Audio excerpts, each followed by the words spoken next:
사무엘하 7장 4절에서 우리가 한 11절까지 그리고 이제 17절까지를 쭉 이어서 가야 되는데 내용 자체가 다룰 게 많아서 오늘은 7절까지만 우리가 함께 나누겠습니다.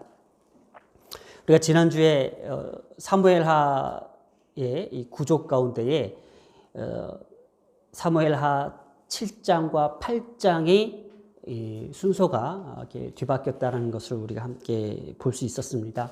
그 이유는 지금 다윗의 모든 역사적 순서대로 가는 것보다도 지금 다윗이 하나님을 향하고 있는 그 마음의 초점이 지금 언약계 중심으로 지금 가고 있었습니다. 그래서 다윗이 평안한 때에 모든 전쟁에서 모든 원수를 무찌르시고 다윗에게 이제 안정기에 접어든 그때에 다윗이 하나님의 언약궤를 모실 그 성전을 건축하고자 나단 선지자에게 그것을 알리는 그 장면이 사무엘하 7장 1절에서 3절까지였습니다. 오늘 하나님께서 그 밤에 나단 선지자를 통하여 하나님께서 말씀하십니다. 우리가 성경에서 볼 때에 그 밤에라는 그 본문을 보면은 이 밤이라는 뜻을 갖고 있는 그 내용들이 성경에 가끔 나옵니다. 욥기 4장 13절에도 그 엘리바스의 어떤 이상과 환상을 볼 때도 이 밤이라는 이 표현을 많이 썼고, 또 창세기 46장 2절에서도요 야곱이 애굽에 내려갈 때에 그 밤에 하나님께서 그 환상을 보여주십니다. 또 스가랴 1장 8절에도요 스가랴의 그 이상을 볼 때에도 이 밤이라는 표현을 많이 씁니다. 우리가 이 밤이라는 것은 어떤 인간의 활동이 중단되었을 때에 우리의 의욕이 사그라지고 그 하나님의 어떤 그 밤에 신실한 종에게 나타나는 그 뜻, 그 밝히시는 경우가 종종 있었다는 것입니다. 그래서 이 밤에 한밤의 이 시점은 어떤 꿈이나 그 이상 중에 나단 선지자에게 임했던 말씀인 것 같습니다. 그래서 하나님께서 지금 그 밤에 여호와의 말씀이 나단에게 임하여 이르시되, 자, 지금 하나님의 그 자녀들을 위한 그 하나님의 그 마음들이 오늘 본문에 담겨져 있습니다. 자, 우리 지난주에 어떤 말씀이 먼저 있었죠? 다윗이 하나님을 향한 그 마음이 참 귀했어요. 보통 우리 같으면은 지난주에도 말씀을 드렸지, 어떤 안정기가 됐을 때에 하나님 앞에 우리의 마음을 쏟고 우리가 헌신하고 하나님 앞에 모든 걸 다 이렇게 드린다고 우리는 자부하지만은 다윗은 이스라엘의 왕이 된 그 이후부터 지금 끊임없이 그 언약궤 때문에 계속 씨름하고 언약궤로 위해서 많은 일들을 했던 그 다윗으로 볼 때에는 지금 언약궤가 두고 있었던 그 장소까지도 마음에 두고 있었다라는 것, 그것이 바로 성전을 향한, 하나님이 계신 곳을 향한 그 마음이 그 어느 누구보다도 정말 뛰어났다라는 것, 하나님을 정말 사랑했던 다윗. 그래서 저도 이 말씀을 접하면서 어떻게 하면 하나님을 저렇게 사랑할 수 있을까? 어떻게 하면 하나님의 마음에 저렇게 합할 수 있을까? 어떻게 하면 저렇게 하나님을 저렇게까지 순종하며 하나님의 마음에 저렇게 귀한 마음을 가질 수 있을까? 참 우리에게는, 우리가 하나님을 믿는 어떤 종교인으로서 또 성도로서 너무나도 부끄러울 때가 많다라는 거예요. 정말 그 마음을 조금이라도 표현할 수 있었으면 얼마나 좋았을까? 다윗이 이제 자기는 이렇게 하나님께서 모든 대적으로부터 물리치시고 모든 대적으로부터 끊으시고 자기를 그렇게 안정권에 왔을 때에 자신은 이제는 하나님 앞에 어떻게 뭘 드려야 될까? 어떤 그런 시점적으로 봤을 때에 과연 그것이 정말 다윗이 어떤 그 시점이 하나님의 언약궤를 모실 성전을 건축하는 시점이었냐? 아니면 지금 하나님께서는 그 시점에 의해서 다윗에게 무엇을 지금 강조하고 있느냐? 오늘 우리가 좀 들여다봐야 될 것이 오늘날 우리의 교회도 마찬가지고 또 우리의 모습도 마찬가지예요. 하나님의 성전을 건축하는 데 있어서 이 성전 건축에 있어서 어떤 우리가 시점을 따져요. 아, 이게 부흥의 때고 어떤 이렇게 성전을 건축해서 이걸 더 확장해야 될 어떤 사업성에 관한 어떤 상업적인 어떤 마인드를 가지고 우리가 이걸 확장시키잖아요. 근데 지금 하나님께서 다윗에게 주고자 하는 이 포인트는 다윗에게 바른 신앙관, 바른 신학적 관점을 비추시기 위해서 하나님께서 이렇게 말씀하시는 거예요. 가서 내가 살 집을 건축하겠느냐라는 걸 시작해요. 자, 보세요. 너가 지금 내가 살 집, 그러니까 하나님의 언약궤를 두고 있을 그 집을 건축하겠다고 지금 말했느냐? 이렇게 반문하시는 거예요. 그러니까 왜 건축하려고 하느냐? 그리고 하나님께서 지금 왜 다윗이 하나님의 성전 건축을 반대하고 계시는지 그 신학적 관점이 무엇이냐를 지금 보고 있는 거예요. 그래서 하나님께서 지난 이야기를 하십니다. 내가 이스라엘 자손을 애굽에서 인도하여 내던 날부터 오늘까지 집에 살지 아니하고 장막과 성막 안에 다녔다고 하십니다. 자, 모세 시대 때에 하나님께서 이스라엘 백성들을 한데 모으기 위해서 여기가 성막이고 여기가 하나님이 임재하신 장막이니 이곳에 와서 너희들의 모든 죄를 씻기고 너희의 모든 죄를 사해 주는 이 성막에서 모든 짐승을 잡고 여기에서 제사를 드렸어요. 그래서 이스라엘을 하나님을 믿는 그 족속으로서 그 종교로서 하나로 묶은 그 장소가 바로 이 성막이에요.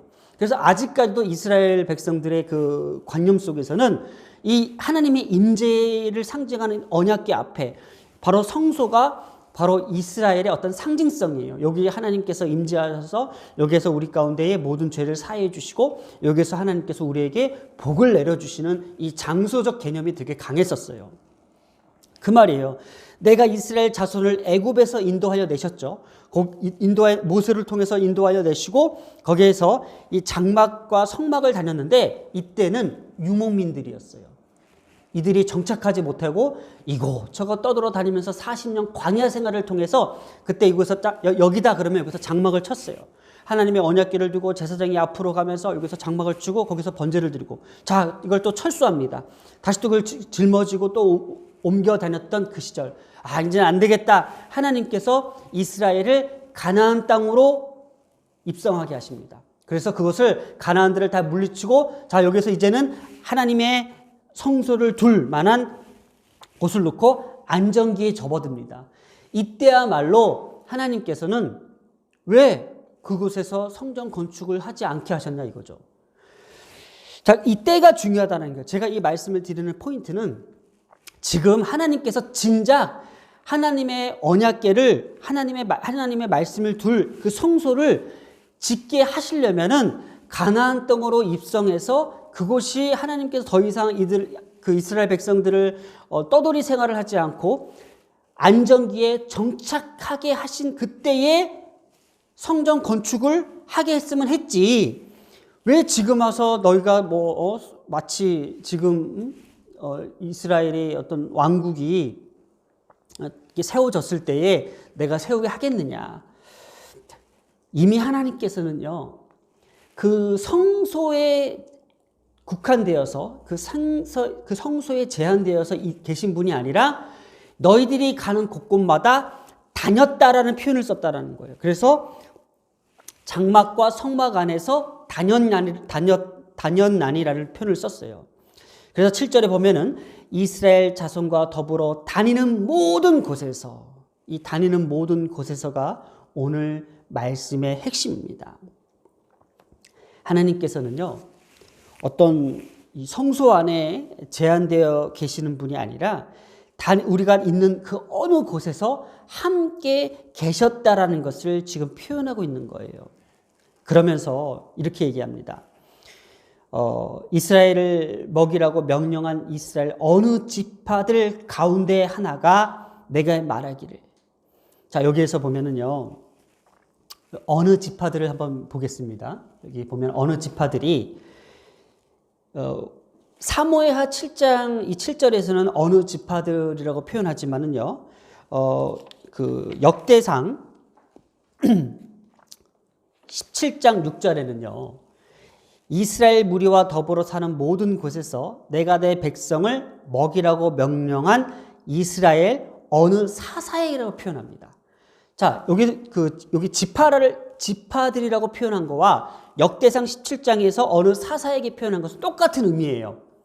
그런데 지금 왜 사무엘하에서 어느 지파들이라고 표현하냐면요.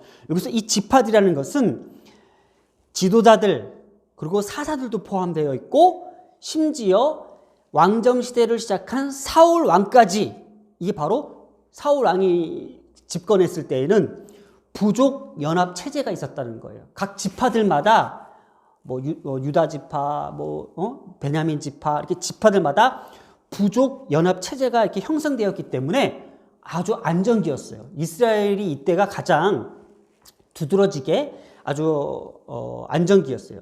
그러면 지금 이런 표현을 하나님께서 쓰셨다는 거예요. 어느 지파들 가운데 하나에게 내가 말하기를 너 왜 내 성전을 건축을 안 해? 이렇게 건축하지 아니하였느냐고 말하였느냐? 내가 그렇게 얘기했냐라는 거예요. 그러면 내가 이미 하나님께서 그 언약궤라는 그 장소에만 머물러 있었다면은 내가 그때 당시에는 내가 왜 성전을 하라고 내가 시키지 않았냐고 그 말씀을 하나님께서 이 시간 주시는 거예요.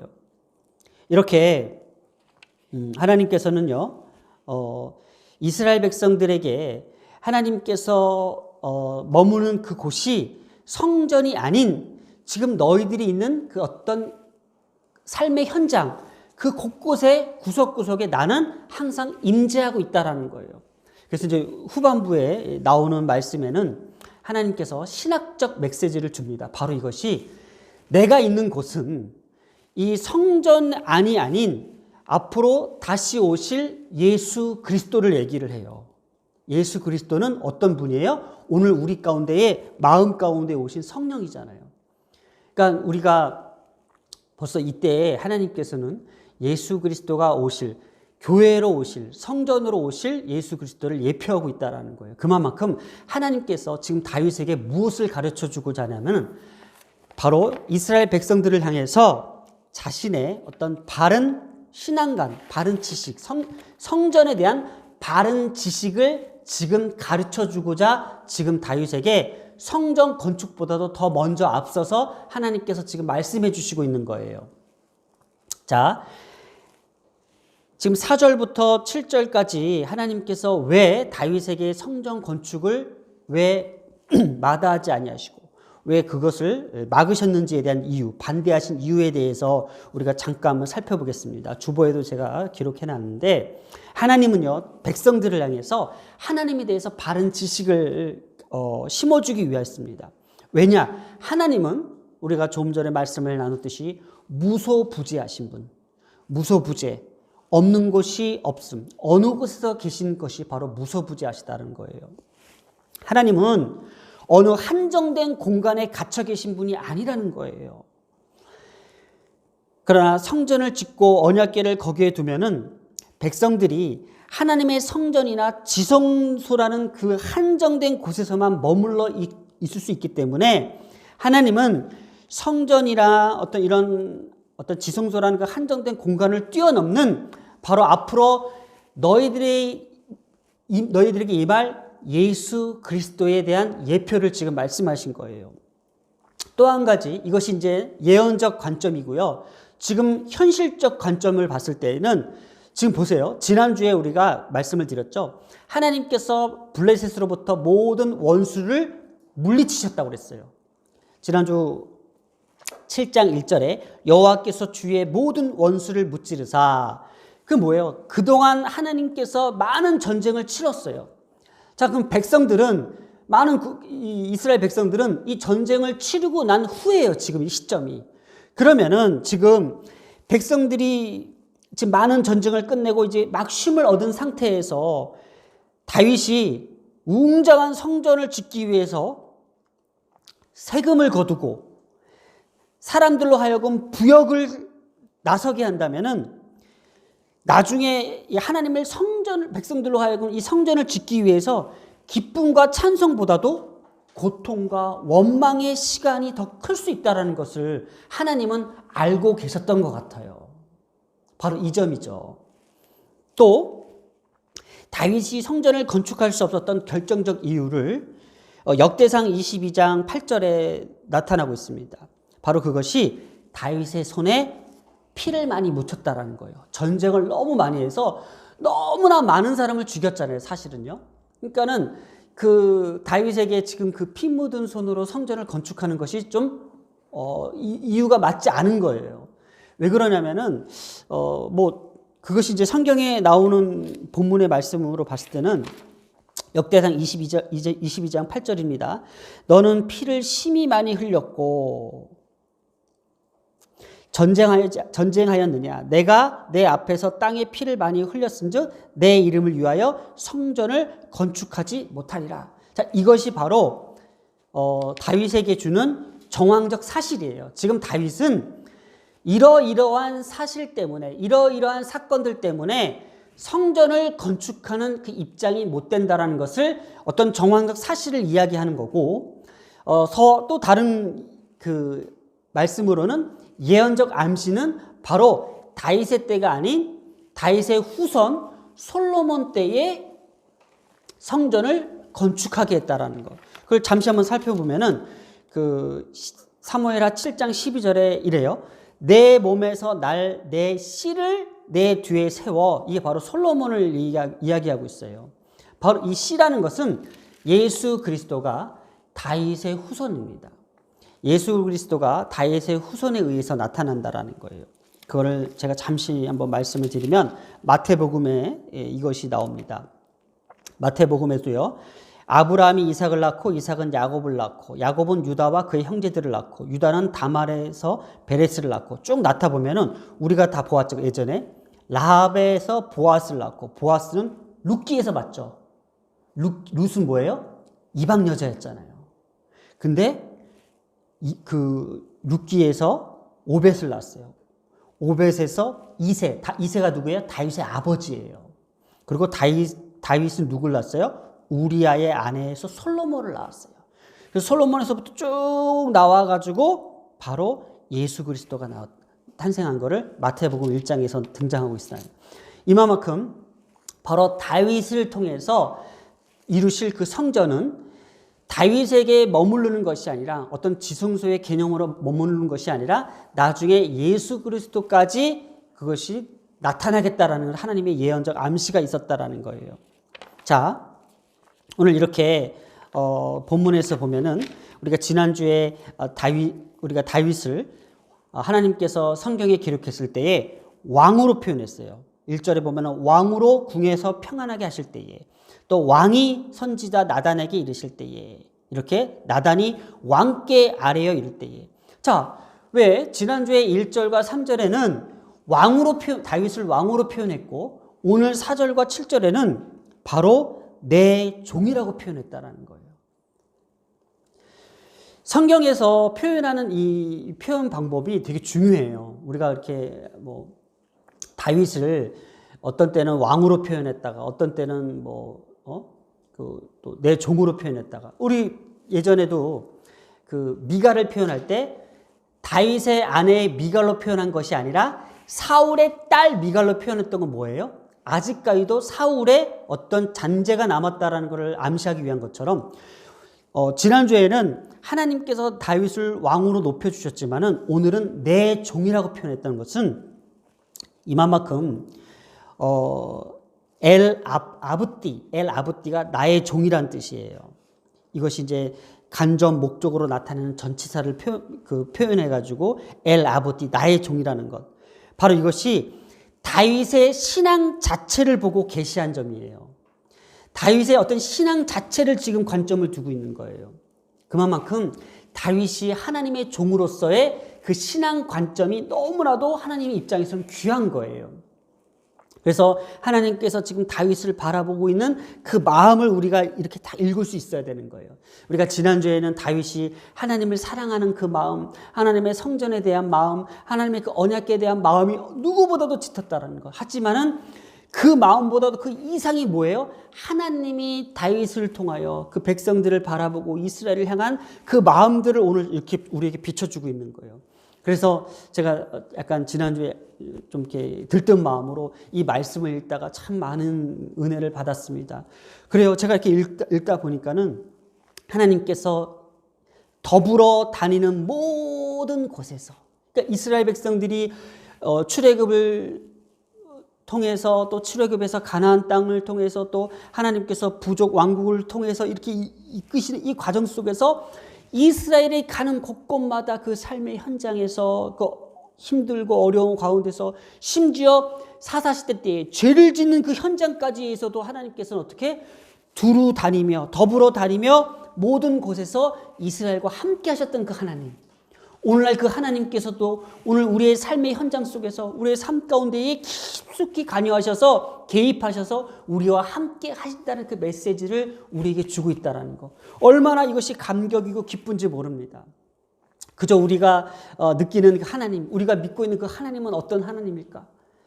마치 교회 안 가면 큰일 날 것 같고 예배 안 드리면 죽을 것 같고 그런 하나님이 아니잖아요. 우리가 교회를 못 나오더라도, 우리가 딴 곳에 있더라도, 우리가 그 삶의 현장 속에서 우리를 불쌍히 여기시고 우리를 자녀 삼아 주시는 그 하나님, 그 하나님을 보지 못하잖아요. 너무 율법적으로 갖춰놔서 우리 한국교회 성도들 너무도 율법적으로 갖춰놔서 마치 뭐 안 하면은 새벽기도 안 하고 철회 안 하고 수요예배 안 드리면은 마치 죄 짓는 것처럼 만들어놨잖아요. 그런 하나님일까? 정말 우리가 믿고 있는 그 하나님이 그런 하나님이실까? 아니잖아요. 우리의 작은 신음소리에서도, 우리가 아픈 곳에서도, 우리가 상처받은 그곳에서도, 우리가 힘들어 지쳐서 아무 찬양도 부를 수 없을 만큼 좌절해 있는 그 순간에서도 우리를 건져 올리시는 그 하나님, 그게 우리의 하나님이라는 것을 지금 말씀하시는 거잖아요. 다시 한번 읽어볼까요? 이스라엘 자손이 그렇게 하나님 앞에 잘했을까요? 하나님의 언약궤를 빼앗겼던 자손이었잖아요. 하나님의 언약궤를 그냥 함부로 내던져 버렸던 백성들이었잖아요. 그런데요, 이렇게 말씀하십니다. 지금 나단 선지자한테 왜 그 밤에 다윗에게 가서 내가 한 말을 전하라고 했어요. 이건 하나님의 말씀이잖아요. 이스라엘 자손과 더불어 다니는 모든 곳에서 내가 내 백성 이스라엘을 먹이라고 명령한 이스라엘, 하나님께서 이들을 먹이시고 입히시고 지금까지 오게끔 하셨던 것은 하나님이셨어요. 어떤 왕의 힘과 어떤 다윗이 정치를 잘하고 전쟁에 승리했기 때문에 이스라엘이 먹고 살만한 것이 아니었고요. 하나님은 이스라엘 백성을 자기 자녀에 대한 가치를 두고도 이렇게 보호하시고 함께 하셨다라는 메시지인 거예요. 오늘 이러한 인간적 연약함을 하나님은 알고 계십니다. 그래서 일단 가시적인 성전을 허락하시기 전에 인간이 짓는 성전에는 영원할 수 없고 오히려 그리스도의 임할 영원한 성전을 미래적으로 암시하고 강조하는 내용이 지금 사무엘하 7장 4절에서부터 우리 지난주 이제 다음 주까지 이어갑니다. 하나님께서는요, 6절을 제가 이제 우리 성경적 한글 성경으로 한번 읽고 그 다음에 원문에서 해석한 것을 한번 번역해서 읽어보겠습니다. 우리가 성경적으로 이렇게 나옵니다. 내가 이스라엘 자손을 애굽에서 인도하여 내던 날부터 오늘까지 집에 살지 아니하고 장막과 성막 안에 다녔나니라고 표현했는데, 원문을 다시 제 의역을 하면은 그리고 내가 지속적으로 이곳에서 저곳으로 돌아다녔다라는 표현을 써요. 이곳에서 저곳으로 돌아다녔다. 그러면 결국은 뭐예요? 이스라엘 백성들은 자신이 알고 있는 성경적 지식, 신학적 지식은 이 지성소 안에 하나님이 계신다라고 거기에 대한 제한적 어떤 생각을 갖고 있었지만은 하나님 입장에서는 그게 아니었던 거예요. 너희들이 다니는, 내가 지속적으로 하는 표현을 써요. 내가 지속적으로 끊임없이 이곳 저곳이라는 표현을 썼다라는 거. 이곳 저곳에서 돌아다녔다라는 표현을 썼다라는 거. 하나님은 당신이 애굽에서 이스라엘 백성들을 인도해 낸 이후로 오늘까지 그들이 줄곧 인도했다고 생각합니다. 그러나 이는 그 예정에서 이스라엘은 자신들이 하나님의 장막을 짊어지고 왔다고 생각합니다.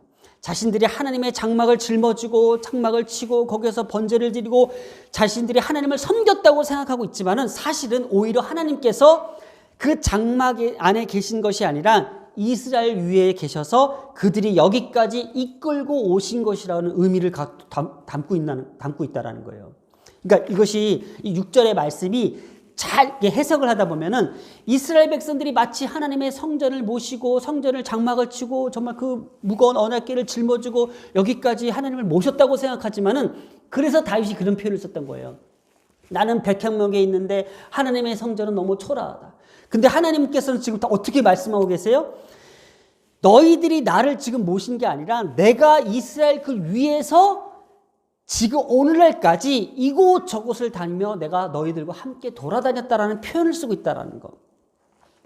다윗은 지금 자신이 여호와를 위하여 여호와의 거한 집을 성전을 건축하겠다고 생각하고 있지만 사실은 하나님께서 오히려 다윗을 위하여 다윗의 집을 세우고 계신다라는 거예요. 따라서 하나님께서는 다윗의 집이 견고하게 세워지는 그 솔로몬 시대까지 성전을 짓는 것을 지금 보류하고 계십니다. 이스라엘 모든 자손의 삶의 현장 가운데에서 내가 두루 행하면서 다니던 모든 곳이란 표현, 오늘 이것이 우리의 삶 가운데서도 하나님께서 그대로 적용시켜 주신다는 거예요. 오늘 우리가 마치 하나님을 되게 열심히 믿고 열심히 기도해서 하나님 제가 이런 사람이에요. 제가 하나님 앞에 이렇게 기도하는 사람이고 제가 하나님 앞에 이렇게 봉사하는 사람이에요 라고 얘기할지 모르지만 하나님께서는 오히려 우리에게 말씀하십니다. 나는 너의 삶의 그 현장에서 나는 모든 곳에 두루 다니며 너희를 지켜보고 있다. 너희를 보호하고 있다. 하나님은 단 한 번도 이제 이스라엘을 거할 그 장소에 대해서 여기가 내가 있을 곳이니 여기만 집중해라 그렇게 말씀하시지 아니하셨습니다. 하나님은 오늘도 우리에게 이렇게 말씀하십니다. 너희가 있는 그 어느 현장, 그 어느 곳에서도 나는 너와 함께 있는 하나님이라는 것을 오늘 우리에게 가르쳐주고 또 보여주시기 위한 것입니다.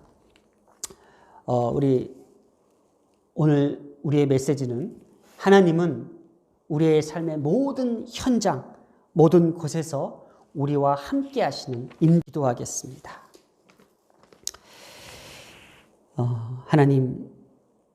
하나님은 우리의 삶 속에서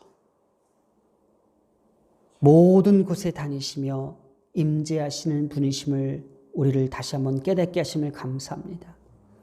하나님의 성소에 대한 그 간절한 마음들, 또 하나님을 사랑하고 또 하나님의 그 귀하신 그 영광 가운데로 우리가 들어가기를 소망합니다. 하나님, 우리의 생각보다도 더 뛰어넘는 하나님의 생각들, 그 마음들을 우리가 들여다볼 수 있게 알려주심을 감사합니다. 하나님은 우리보다도 그 위에서 당신의 마음과 당신의 뜻을 펼쳐주고 계십니다. 오늘도 이 귀한 예배를 통하여 함께 주님을 사모하는 우리의 손길들과 함께 이 시간 주님 앞에 예배하게 하심을 감사드립니다. 주님, 우리의 예배를 받으시고 우리 가운데 함께 하신 우리 주 예수님의 이름으로 기도드렸습니다. 아멘.